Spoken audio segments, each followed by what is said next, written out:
राहुल ने उस तरफ देखा तो उसके रोंगटे खड़े हो गए। वो दोनों गाड़ी के अंदर बैठने ही वाले थे कि अचानक एक अजीब सा चेहरा वाला भयानक सा आदमी बिजली की रफ्तार से उनके सामने आकर खड़ा हो गया। राहुल ने देखा कि उसका चेहरा बिल्कुल सड़ा हुआ था और उसकी आंखें भेड़िए की तरह चमक रही थी। उसके लंबे लंबे बाल उसके कंधे तक आ रहे थे और उसके दांत भेड़िए की तरह बाहर की ओर निकल रहे थे। हाथों की जगह नुकीले पंजे थे। राहुल को देखकर अजीब से अंदाज में हंसने लगा, मगर जैसे ही राहुल की नजर उसके कपड़ों पर गई, राहुल की आंखें फटी की फटी रह गई। वो हकलाते हुए बोला, भाईजान, भाईजान, मुझे माफ कर दो, मुझे छोड़ दो। राहुल ने इतना कहा ही था कि अचानक उस अजीब से दिखने वाले भयानक आदमी ने अपने पंजों से राहुल की गर्दन कसकर पकड़ ली और एक ही सेकंड में उखाड़ कर जमीन पर फेंक दी। राहुल के धड़ से लाल रंग का खून का फुहारा फूट पड़ा। इस भयानक मंजर को देखकर निधि के गले से एक जोरदार चीख निकल गई।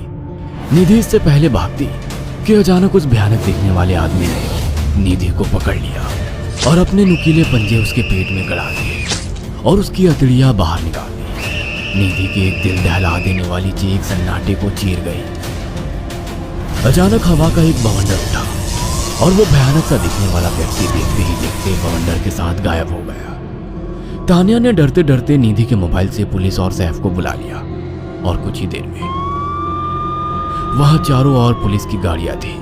पुलिस ने राहुल के दोनों दोस्त सैफ और सचिन को वहीं बुला लिया। इंस्पेक्टर अर्जुन ने दोनों से कहा, मैंने ऐसी हत्याएं अपने करियर में कभी पहले नहीं देखी। ये काम तो ना किसी जानवर का लगता है, ना ही किसी इंसान का।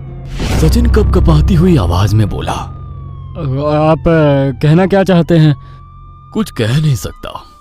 जिस किसी ने भी इन दोनों को मारा है उससे एक बात तो साबित होती है कि वो इन दोनों से हद से ज्यादा नफरत करता था। अब सारी सच्चाई तो ये बच्ची ही बता सकती है। इतना बोलकर इंस्पेक्टर अर्जुन तानिया के पास चला गया, जो बेहद डरी हुई थी। तानिया ने आंखों देखी सारी घटना इंस्पेक्टर अर्जुन को बता दी। तानिया की बात सुनकर इंस्पेक्टर अर्जुन कंफ्यूज चेहरा लेकर मोबाइल पर किसी से बात करने लगे। सचिन इंस्पेक्टर के पास आ गया और सैफ भी डरता हुआ इंस्पेक्टर अर्जुन के पास आकर बोला, क्या हुआ इंस्पेक्टर? तानिया ने क्या बताया? उसने जो बताया वो काबिले यकीन नहीं है। उसकी बात पर किसी भी तरह से यकीन नहीं किया जा सकता। फिर भी कुछ तो बताया इंस्पेक्टर। हाँ, उस बच्ची के मुताबिक एक भूत ने निधि और राहुल को बड़ी बेदर्दी से मारा है। इंस्पेक्टर की बात सुनकर